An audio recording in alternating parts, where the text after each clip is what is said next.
Nutrition fuels our bodies and minds. Our strength, mobility, energy, and even mood rely on the right nutrition, and scientists are continually uncovering new secrets. Welcome to Nutrition Unlocked, the podcast celebrating innovations advancing the role of nutrition in health, sponsored by Nestlé Health Science. In each episode, we talk to experts from around the world about the latest topics in health science. We'll bring you insights and discuss innovations that are unlocking healthier futures. Today, we're embarking on a two-part series focusing on healthy aging. In today's episode, we're exploring the big question of why we age at the most fundamental level. Why do our cells age? Our host for this two-part series is Rick Jentis. Hello. Thanks for joining me as we dive into the question of why we age. There are some key signs of aging. We all know them. Feeling a little more sluggish, losing a step in our exercise routines, not living up to the image we have of ourselves. We either are already experiencing them or we will as we get older. It happens to all of us, but why? Why do we age? Scientists are finding the answers at the smallest levels, inside our cells, and they've uncovered the role that mitochondria can play in how we age.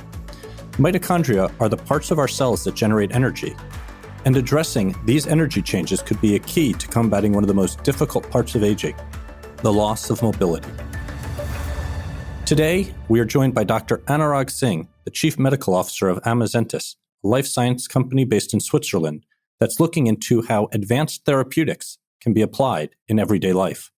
Welcome, Anurag. Thanks for joining me today. We're talking about why we age, so let's start at the beginning. Why do we age? Great question, Rick, and something that a lot of laboratories around the world have been studying extensively. But the answer really is, as I tell people, is simple. It's really three pillars. The whole aging process is resting. The first pillar is clearly the diet, the nutrition we are eating and how we are able to absorb some of these key nutrients. The second is exercise, so how physically active we are or sedentary we are. And the third, often ignored one, is the pillar of cellular health, which means really how efficiently your cells are absorbing these nutrients and having an impact, for example, exercising or things like this. Are there parts of the world where you see this come to life in different ways? Yeah, sure. There's been a lot of research going on trying to ask the question a little bit differently, is why are people aging lesser in certain parts of the world? And we call these the blue zones. And so there are 5 of them. One is in Okinawa in Japan. The second is Sardinia in Italy. Third is an island, Icaria in Greece. And then there are 2 in America, close to Costa Rica, and then Loma Linda in California. And essentially what has been found is that there's a lot more habit of eating well, so eating natural foods, fruits and nuts and berries and things like this, and fiber. And of course, in these islands, people have a lot of sunshine, so of course you get your vitamin D, and they're very physically active. And so combined with all these and less stress on your cells, these people are living over 100, they have higher centenarians. And so a lot of answers boil down to the 3 pillars that we just talked about: exercise, diet, and cellular health. I think a lot of people say, okay, I've heard about exercise, I've heard about eating well. These are things that I think most people are familiar with. But when you start to think about this idea of cellular health, I think that'll be a little bit new. I know I've read some articles recently that referred to a term called age-associated cellular decline. So maybe can you touch on what some of the mechanisms of age-associated cellular decline might be that might signal someone has cellular health? Yeah, sure. So just to sort of give a broad definition, age-associated cellular decline is the decline that starts happening around the 40s in cells not being able to optimally function. So your cells and your biological processes are not as efficient as you were in your 20s and 30s, and they slow down further. So when you hit your 60s, the cells are worse off than when you were 40. So what was found in this landmark paper about 10 years back on key hallmarks of aging. So these are essentially 9 or 10 key biological processes. They're intricately linked. So you have loss of nutrient sensing, you have problems with protein folding, loss of proteostasis. But a key hallmark that connects all these biological processes, the hallmarks of aging, is mitochondrial dysfunction. And that's basically what happens is as we age, these cellular organelles that are inside the cells called mitochondria, and are really, you can think of these mitochondria as like your batteries, interconnected batteries like you would find in a Tesla car that are just producing energy, and the currency is called ATP. And so with aging, what happens is that ATP production is compromised and mitochondria are slowing down. And what you see in terms of functionality in your daily life is that you feel more fatigue. If you were running 5 kilometers, you take longer as you age to recover from it. Of course, your strength is every decade after your 40s going down by 10%. And all that is tied to this age-associated cellular decline that is linked to mitochondrial health. Wow. So it's just, I think about it in terms of like a low power mode on a phone. Its stuff still works, but maybe just not quite as well. Exactly. A fully charged phone is like a very efficient, clean mitochondria that's just producing ATP. And if you're running on this low mode battery, then you need to address your mitochondria and cellular health. That's what it means, really. Yeah. So what are some things that the body can do to help, or what can we do as people as we start to think about regenerating mitochondria or supporting mitochondria, and how will that then impact our cellular health? If you think about a mitochondria and its life cycle, it's really a self-renewing life cycle. So what you have is mitochondrial biogenesis, which means you're growing the number of mitochondria, and then you can make them more efficient. But what actually happens also with aging is this sort of cleaning up of the faulty mitochondria. You get a lot of accumulation of faulty mitochondria in your cells that are not able to clean themselves. And this self-renewal process is something we call mitophagy. And so mitophagy slows down with aging in the muscles, in the brain, wherever there's a high abundance of mitochondria. And so to improve mitochondrial health, some of the well-known interventions are exercise and fasting, for example. And so what people can do is eat right, exercise more, and there are now nutrients actually that can impact both mitochondrial function and the accelerate mitophagy. So yeah, you get better mitochondrial health. Wow, that's absolutely fascinating that nutrition is starting to, again, have this role that it can play in health. We know that it's projected that there are going to be more than 1 billion people over the age of 65 by 2030 or something. So as people live longer, cellular health, is it just about extending the lifespan, or is it more about extending the health span? Strength and mobility are components of this, but also keeping our autonomy. Maybe can you talk a bit about some of the research that you've seen that's being done in this area?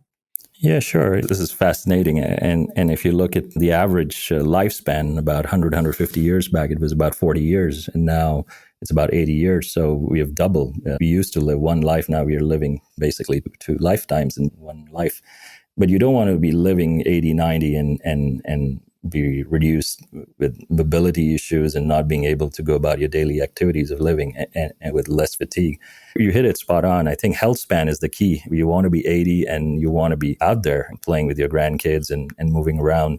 And so a lot of research is focusing on improving mitochondrial health. There is research on boosting what we call as NAD levels. So typically NAD levels are linked to good mitochondrial health and they decline with aging. And then there's research basically targeting mitochondria by impacting their respiration and improving their efficiency. So you have nutritional interventions that are known to improve the efficiency of the mitochondria. And then lastly, as I mentioned before, there are new novel interventions now that are impacting mitochondria, which is basically a self-renewal garbage disposal process of taking faulty mitochondria out and renewing with healthy mitochondria. And so we have been looking at it quite a lot. And there are other groups. So we've looked at the aged cohorts. And so what we have seen in 70-year-olds who are running like half marathons and very fit lifestyle versus 70-year-olds who are a bit frail is we have found that mitochondrial health is a key element in their skeletal muscles that dictates mobility and physical activity. And so we've looked at and we've identified a nutritional compound derived from pomegranates, actually called urolithin A, that also revs up this mitophagy process. And we are actually doing a number of studies. So with all of these opportunities we have, tell me a little bit about some of these nutritional interventions. Where do they come from? What's like the source of them? And then what's the evidence that supports their use in helping mitophagy? One of the natural compounds we've taken a very close look at is a gut microbiome-derived metabolite from precursors that are found in pomegranate and other fruits and nuts such as berries and walnuts. And what happens is this is a compound called as urolithin A that if you're eating the right fruits and nuts and you're getting the precursors, your gut microbiome then digests these and releases urolithin A. And what was found in studies done with the Swiss Institute of Technology here with Professor Johan Overichs was that this particular natural compound was having a very dramatic impact on muscle function and mobility by activating mitophagy, which, as I described, is basically the cleanup of the faulty mitochondria. And so we have done a number of clinical studies on this, and we have gone in with older adults and middle-aged adults, and we've seen that it has very profound impacts on muscle strength. In fact, we are actually now even running a few other studies in hospitalized bed rest models and in elite athletes as well. So as you think about this in elite athletes, this is very interesting, I'm sure, but do we think that somehow mitophagy can actually help performance of even younger athletes? Yeah, great question. And if you had asked me this question a few years back, there would have been skeptics, but a very remarkable paper came out earlier this year in elite athletes showing that overtraining was having a dramatic impact on mitochondrial health. Because these elite athletes are playing and training a lot over time, their mitochondrial health gets compromised through mitochondrial dysfunction, of course. And there's a belief that if you rev up mitophagy, that you'll aid in the quicker recovery, and so you'll maintain the same level of performance. And so that's the kind of angle we're looking at, how fast these elite athletes in training mode can recover. So it's a bit about a recovery thing, which then I guess would also tie to the comment you just made about looking at it in rehabilitation after bed rest or illness. Exactly. So in bed rest and rehab situation, you will have accelerated age, as I call it. You'll have much faster decline in muscle mass and muscle strength and your mitochondrial health. And I think that's where some of these molecules or nutritional interventions will have a big role to play. So you just said a few minutes ago, if you thought a few months ago, or even a few years ago, if someone asked you about mitochondrial health and exercise, you would have been a bit skeptical. But now new data has come out. So if you start to think and look forward down the road 5 or even 10 years, what are some of the big breakthroughs that you think we can continue to address how we live a healthier life into our older years? How can we drive advances, whether it's on the cellular level or through other means? Yeah, it's a fascinating question again, and I think it's already happening. So there already, as we discussed, there are nutritional interventions emerging that can allow us to maintain our cellular health. And what's happening is a paradigm shift also in how we measure cellular health. So 10 years back, everybody had to go to a medical doctor in a clinic to measure things like heart rate, respiratory rate, and heart rate variability, or even oxygen levels. Now, what we have is actually that with wearables and other things that you can monitor your health on a daily basis. So you can track your heart rate and your heart rate variability. And then there's this new concept of really measuring your biological age, which is very remarkable. And I think in 5-10 years, doctors all around the world will be measuring biological age. This is really your cellular health. You know, you could be 70 years old, but if you've eaten right and you've exercised, you could have a biological age of a 50, 60-year-old. And so the healthcare measurements will go into the hands of the consumers, and they'll be, measuring on a routine basis their biological age, for example. So I guess if you're a chronologically aged 40 or 50-year-old today, and you want to make sure you're maintaining your mobility, your independence, your ability to keep this as long as possible, I guess we go back to your 3 pillars, right? It would be good exercise, good food, and really taking some focus on your cellular health. Yeah, absolutely. I think you should always focus on eating right, and you should always exercise. And there's no way you can replace those two. But there are often times when, you are on an airplane, jet lag, not eating right, or not exercising because you don't have the time. And so what this third pillar of maintaining your cellular health allows you to is continue the homeostasis of getting a good cellular health along your lifespan and being very healthy even as an 80-year-old. And so you're taking this approach early on when you're 40s and 30s rather than when you are in your 70s or 80s. And there's never too late to start thinking about cellular health. So maybe can you just touch on one last time for the audience, what are some of those specific things we can do to manage our cellular health? Yeah, some of these nutritional interventions touched base on as you can think about boosting your NAD levels as you age. There's nutritional compounds such as nicotinamide riboside, or NR is the short form. And there are products out there where you can supplement yourself with NAD and boost your NAD levels. And then you can take natural compounds that activate mitophagy, such as urolithin A. And so you could supplement your diet with either NAD and urolithin A and get benefits out of having a good cellular health. Great. Thank you. Thank you, Anurag. Dr. Anurag Singh is the Chief Medical Officer at Amazentis and a world-renowned expert on cellular aging.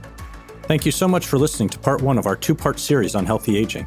We hope you enjoyed today's discussion and learned something new. And be sure to join us for our next episode, Why Do We Age Differently?